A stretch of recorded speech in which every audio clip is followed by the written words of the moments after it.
Okay, so well, yes. Hello to everyone. My name is Antti Kanerva, and I'm working as a head of cooperation unit in a prison and probation service in Finland. And we have just carried out quite a large organizational reform, and this new organization has started in the beginning of the September. So everything is quite new at the moment. I used to work as a director of the assessment center of the Western region before this organizational reform. And so I'm speaking from that perspective today. My topic is a fast track to an outside placement. And because time is short, so let's move on. Just, well, we have 11 regional prison and probation centers here in Finland, and they are made up of prisons and probation offices. And average daily number of prisoners is quite close to 3,000, and so is the average daily number of community sanction clients as well. Offenders who entered prison in 2018, 24% of them were fine default prisoners. So when this unpaid fine are converted into imprisonment. And the other thing what I would like you to remember is that 40% of prisoners released in 2020 stayed in prison for at most 3 months. So we have quite a lot of people coming and going inside our prison system. Next one, please.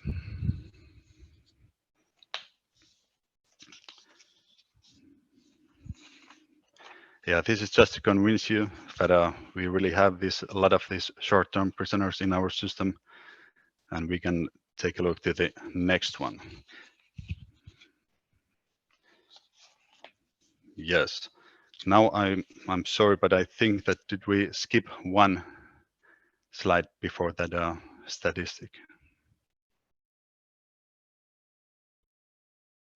No, okay.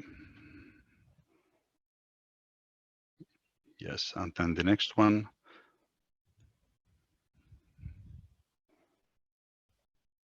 Yeah, that one, sorry.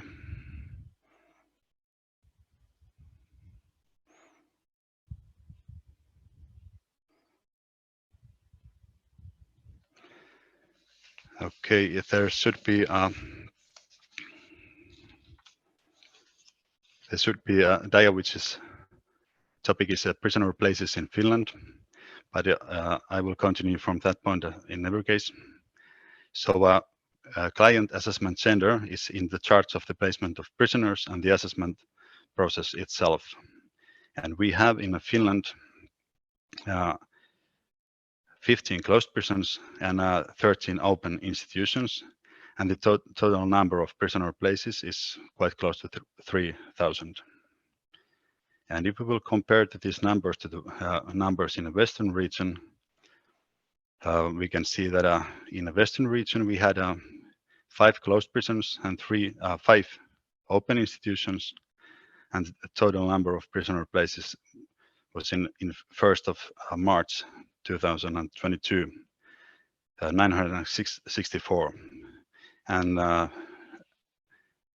but we had 1,047 prisoners in our prisons. So we have been struggling with this overcrowding, and especially in closed prisons, and especially in remand prisons. The next slide, please.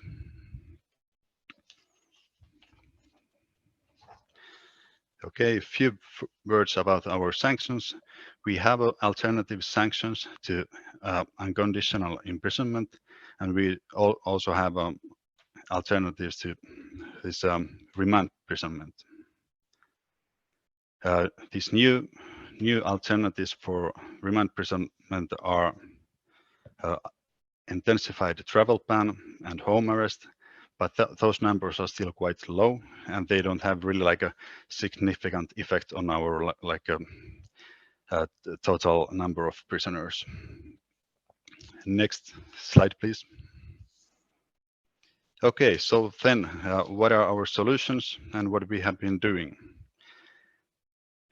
Our vision is preparing for life without crime and safely towards more open enforcement. Things that what we have tried to do to reduce overcrowding are basically, I could name three like a biggest thing.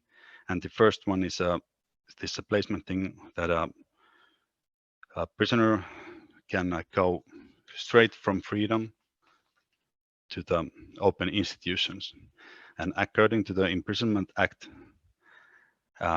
it goes like this. If the sentenced person has been sentenced to unconditional imprisonment for a maximum of 2 years, he or she may be placed in an open prison directly upon arrival from freedom if he or she undertakes to abstain from using intoxicating substances and submit to the substance control and fulfills the other prerequisites for the placement.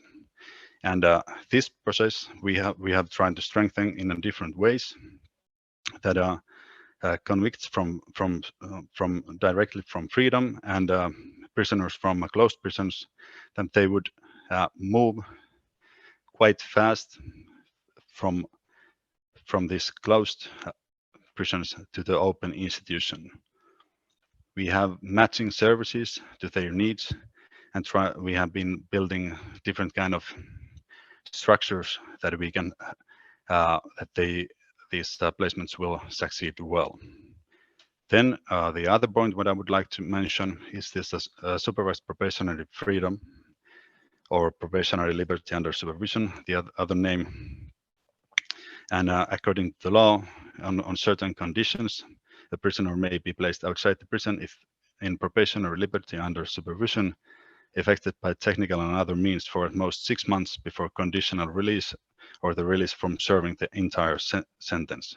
And this thing is going quite well, and it's really have a significant effect to our prisons overcrowding, and it's really appropriate manner in other perspectives as well. And then today the beef of this presentation is this an outside placement. And we could take the next slide, please. Yes, thank you. So, prison director has a authority to do these decisions when a prisoner will go to serve the sentence to an outside placement. And when a prisoner who has this kind of substance abuse problem or who is assessed to have a special problems in coping in freedom may be placed in an outside institution or a corresponding unit. And for example, rehabilitation centers are this kind of units. And about these target groups, short-term prisoners and fine default prisoners are our target groups in this strategic thing. 90% of prisoners do have a substance abuse problem, so there's quite large amount of convicts that we can try to guide this direction. And the really like I would say the cornerstone of this whole procedure is that we have been building these partnerships outside the prisons. And we have development managers and project workers who have been organizing seminars and webinars and arranging meetings, small scale and big scale, and doing a lot of cooperation with other authorities, municipalities, social services, NGOs, to build up cooperation networks. So who would who would work together with us with these issues. And this fast track idea is briefly. It goes like this: that when, for example, these our partners and cooperation networks will meet a person who is going to go to the prison who has this kind of substance abuse problem, and when they as they now have our contact information and they know that what we have been doing and what kind of things we have been developing, so they can contact us, for example, to our project workers, And for example, our project workers will start to organize things that which usually start from that community sanction office will draw an individual sentence plan at first, and then these project workers could contract these rehabilitation centers to book a place for him or her, and also check that funding things are okay. And then when this convict enters into prison in a settled time, a prison healthcare service will check that everything is okay, and prison staff will check the other arrangements, and for example, this kind of security related things. And then when everything is ready and checked, the director of prison can do this kind of decision. And when everything goes really well, this whole process is really fast. There's always something where we have to figure out, but in a big scale, it goes like this. And when these convicts are in these outside placements, we use electronic monitoring, and the prison officers can be in touch with this rehabilitation center's personnel. And if there occurs some kind of problems, we can try to, or not try them, but we can arrange meetings with prison officers and with this convict and with this rehabilitation center staff, and we can try to solve these problems out so that we shouldn't need to cancel this placement. We also have a supervision patrols who can also do these checks, and they can also participate in these meetings. Then the next slide, please. Yeah, and so if we take a look about these numbers, so in 1st of March 2022, we had 115 convicts in a probationary liberty under supervision. So that number is quite significant in our situation. And in this outside placement, there were 35 prisoners. That number is not too high, but it's high from in a strategic sense that we have been able to build up this kind of a sustainable structure where we can arrange like appropriate rehabilitation for prisoners who have a substance abuse problem. These services will match well to their needs, and it's well, it's like a win-win situation for different perspectives. And next slide, please. Yeah, and just a couple of years ago, we launched a new prison concept. When this it's stated that a prison is a learning environment for life without crime. So and also in this concept, this